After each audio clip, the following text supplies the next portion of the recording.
तमिलनाडु का एक गांव है जहां 2500 ईसाई परिवार रहते हैं और इसी गांव में 100 हिंदू परिवार भी रहते हैं। जब कुछ हिंदू परिवारों ने इस गांव में एक सार्वजनिक खेल के मैदान पर जो भंडारा होता है, जो प्रसाद वितरण का कार्यक्रम होता है, वो करना चाहा, तो ये 2500 ईसाई परिवारों ने इस कदर हिंदू परिवार को मजबूर कर दिया कि वो कार्यक्रम ना कर पाए।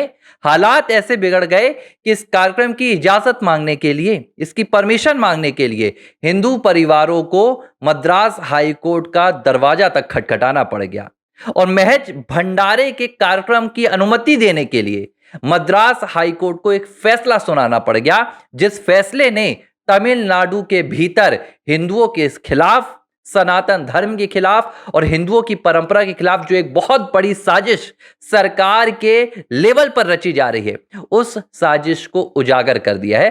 पूरी कहानी बताऊंगा और यह भी बताऊंगा कि कैसे तमिलनाडु में एमके स्टालिन सरकार ने 87% हिंदुओं को पूरी तरह से गुलाम बनाने का एक मेगा प्लान तैयार कर लिया है और इस मेगा प्लान की पूरी जिम्मेदारी उन्होंने अपने राज्य के प्रशासनिक अमले को सौंप दी है। दरअसल इस कहानी की शुरुआत होती है 3 नवंबर की तारीख से। 3 नवंबर को तमिलनाडु का एक डिस्ट्रिक्ट है जिसका नाम है दिंडीगुल, और इस दिंडीगुल डिस्ट्रिक्ट का एक गांव है जिसका नाम है एन पंचमपट्टी। इस एन पंचमपट्टी गांव में करीब 2500 ईसाई परिवार रहते हैं, जैसा मैंने आपको भी बताया, और 100 हिंदू परिवार रहते हैं। और यहां पर एक गांव है, एक खेल का मैदान है, खाली मैदान है, खेल का तो नहीं है। इस मैदान में कुछ हिंदू परिवारों ने हाल ही में एक मंदिर में महाअभिषेकम, जो एक परंपरा होती है, वो पूरा किया था और एक परिवार के व्यक्ति ने ये पूरा चाहा वहां पर कि हम यहां पर भंडारा करवाएं, जिसे उस गांव में अन्न प्रसादम के नाम से जाना जाता है। जब उन्होंने इस भंडारे की प्रक्रिया को पूरा करने के लिए तहसीलदार से इजाजत मांगी कि भाई हम यहां पर एक भंडारा करवाना चाहते हैं छोटा सा, तो तहसीलदार ने भंडारे की परमिशन देने से मना कर दिया। लेकिन तहसीलदार ने जो वजह बताई वो आप सुनिए।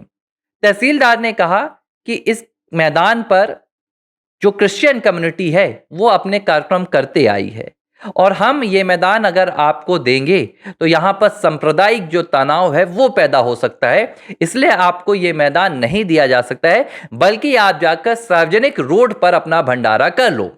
यानी कि हिंदुओं के भंडारे के लिए तमिलनाडु के इस गांव के प्रशासन ने मना कर दिया और उन्होंने कहा कि अगर आप यहां पर भंडारा करोगे तो हो सकता है यहां पर जो तनाव है वो पैदा हो जाए, हो सकता है यहां का जो सांप्रदायिक सौहार्द है वो मिट जाए और यहां की जो स्थिति है वो दंगा वाली हो जाए। इसीलिए आप जाओ, कहीं आप दूर रोड पर, सड़क पर खड़े होकर अपना भंडारा कर लो। सवाल यह पैदा हुआ कि हिंदुओं के एक छोटे से भंडारे के कार्यक्रम से तनाव और दंगे की स्थिति कैसे पैदा हो सकती है। क्या यहां के जो तहसीलदार थे, जिनका नाम अतुल बताया जा रहा है, उन्हें इस बात की कोई जानकारी थी कि भंडारे की अगर यहां पर इजाजत दी जाती है, अनुमति दी जाती है, तो जो 2500 क्रिश्चियन परिवार हैं, जो 2500 ईसाई परिवार हैं, वो इन 100 हिंदू परिवारों के ऊपर किसी तरह का हमला करेंगे या दंगे की स्थिति बन जाएगी?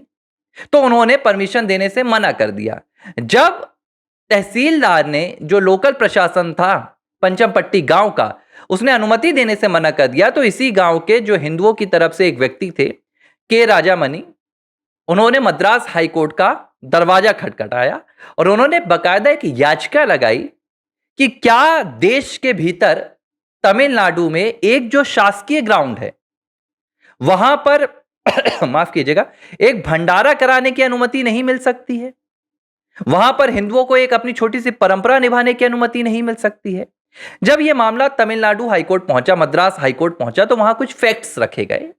उन फैक्ट्स में क्रिश्चियन समुदाय की ओर से भी वकील आए और उन्होंने कहा कि ये जो ग्राउंड है, ये ग्राउंड आज से 100 साल पहले यहां पर एक स्टेज बनाई गई थी, जिस स्टेज का नाम पाशा स्टेज रखा गया था। और इस स्टेज पर लंबे समय से जो ईसाई कम्युनिटी है, जो ईसाई समुदाय है, वो अपने ईस्टर और दूसरे तरह के पारंपरिक जो त्योहार है वो मनाता रहा है।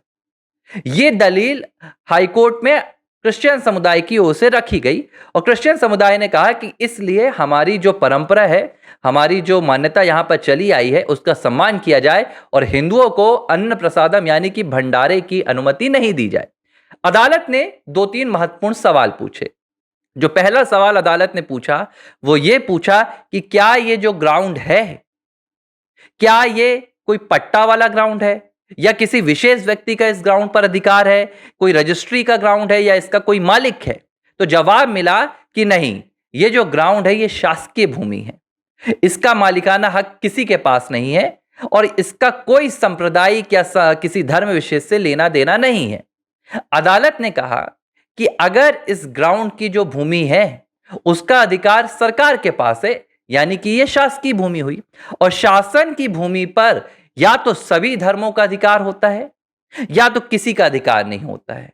अगर यहां पर क्रिश्चियन समुदाय अपने क्रियाकलापों को करता रहा है, वो अपने ईस्टर जैसे त्योहारों को मनाता रहा है, तो यहां पर हिंदू समुदाय के भंडारे कार्यक्रम को अनुमति क्यों नहीं दी जा सकती? यह जवाब क्रिश्चियन समुदाय के वकील नहीं दे पाए। आखिरकार अदालत ने अपना फैसला सुनाया और अदालत ने कहा कि बाकायदा इसी ग्राउंड पर, इसी मैदान पर हिंदुओं का यह भंडारा होगा और इसके लिए एसपी को निर्देशित किया कि आप पूरा प्रोटेक्शन देंगे कि वहां किसी तरह की कोई तनाव की स्थिति ना खड़ी हो पाए।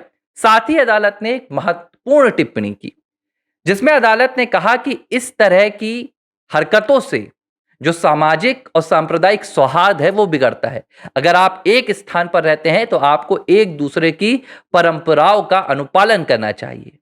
और अगर यहां पर फिलहाल 100 साल से अगर ईस्टर का त्योहार मनता आया है, ईसाई समुदाय अपना त्योहार मनाता आया है, तो हम उस त्योहार को रोककर हिंदुओं के भंडारे की आपको अनुमति नहीं देंगे। लेकिन अगर इस वक्त पर आपका कोई त्योहार नहीं हो रहा है और मैदान खाली पड़ा है, तो तब उस खाली मैदान में हिंदुओं के भंडारे की अनुमति से आपको परहेज क्यों हो रहा है? अदालत की यह टिप्पणी साफ तौर पर एक धर्म विशेष की हिंदुओं के खिलाफ नफरत को जगजाहिर करती है और यह मामला बता रहा है कि कैसे महज तमिलनाडु के 6% ईसाई 87% हिंदुओं को दबा रहे हैं और इस दबाने की उनकी पूरी प्रक्रिया में सहायता तमिलनाडु की एमके स्टालिन सरकार कर रही है। लेकिन कहानी यहां खत्म नहीं होती है। इसके बाद क्या हुआ आप ये भी सुनिए।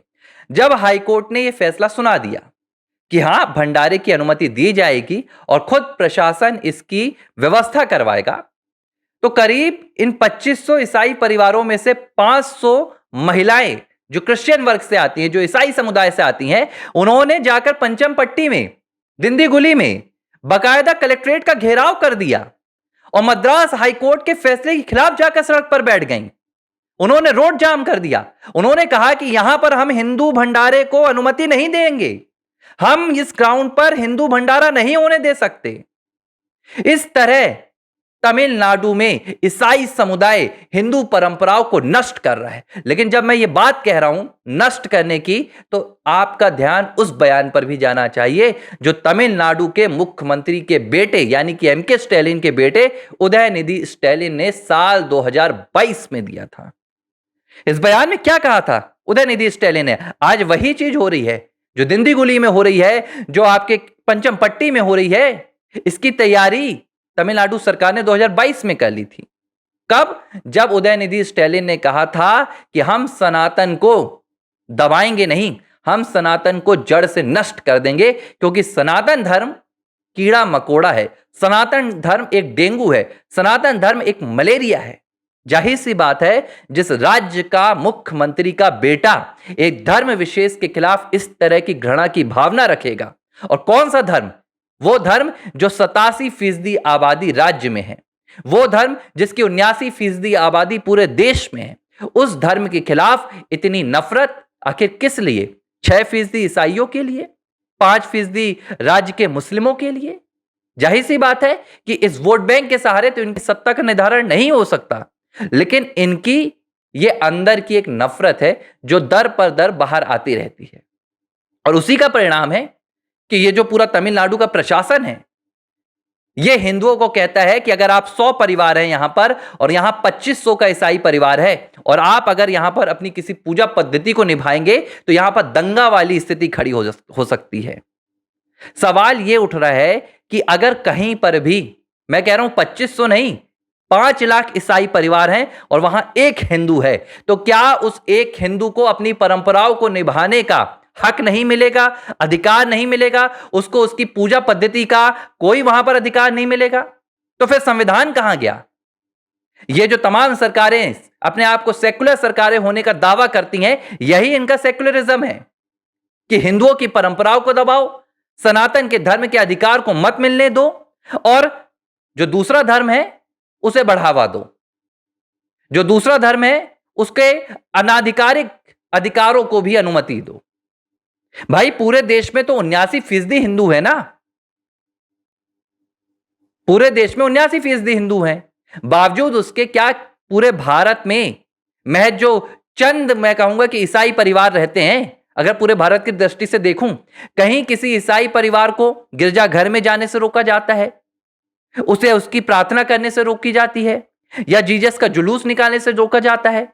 अभी आएगा, आप देखिएगा 25 दिसंबर क्रिसमस डे, पूरे देश में क्रिसमस मनाया जाता है और ईसाइयों से ज्यादा क्रिसमस भारत में हिंदू मनाते हैं।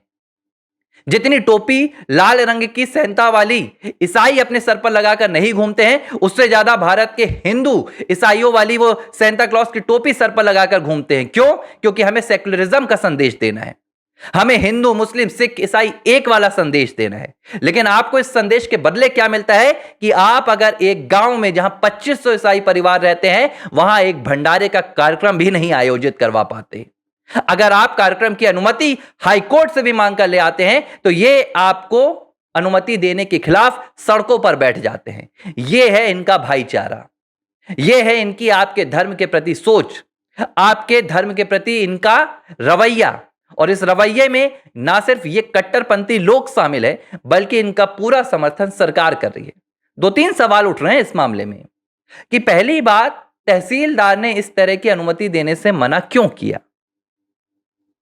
क्योंकि संविधान कहता है कि अगर कोई भी सार्वजनिक जगह है तो सार्वजनिक जगह का जो इस्तेमाल है वो सभी धर्म के लोग कर सकते हैं। क्योंकि भारत का जो संविधान है वो हिंदू राष्ट्र नहीं है, भारत का जो संविधान है वो ईसाई राष्ट्र या मुस्लिम राष्ट्र नहीं है, वो सेकुलर राष्ट्र है। तो क्या सेकुलर राष्ट्र में हिंदुओं को इस तरह से उनके धार्मिक अधिकारों से वंचित किया जा रहा है? जबकि धार्मिक अधिकार इस देश का संविधान ही देता है। लेकिन आप इस बात को समझिए किस तरह डेमोग्राफिक चेंज के जरिए हिंदुओं की परंपराओं को नष्ट करने की कोशिश की जा रही।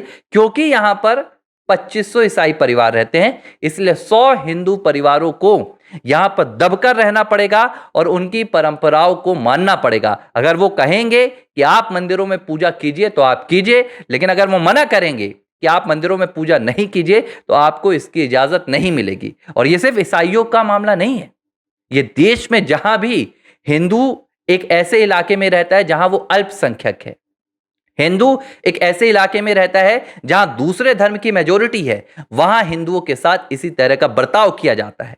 लेकिन अगर इसके विपरीत आप देखें तो पूरे देश में मुस्लिम जहां भी रहते हैं, ज्यादातर इलाकों में वो अल्पसंख्यक ही हैं, उनकी मेजोरिटी बहुत कम ही रहती है।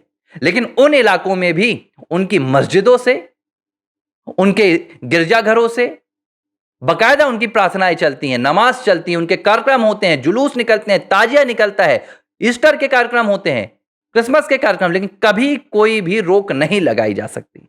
बावजूद इसके इस देश का जो एक बहुत बड़ा राजनीतिक कुनबा है वो हिंदुओं को कहता है कि हिंदू माइनॉरिटी को दबाता है। लेकिन सच आपको एन पंचमपट्टी के गांव की इस घटना से समझ में आ जाएगी, जहां 2500 ईसाई परिवारों ने इस देश की 79% माफ कीजिएगा 79% हिंदू आबादी को दबाने का काम कर दिया। बहरहाल इस पूरी घटना ने तमिलनाडु में हड़कंप मचा रखा है। ABC हिंदी न्यूज, आज ही जुड़िए हर खबर के साथ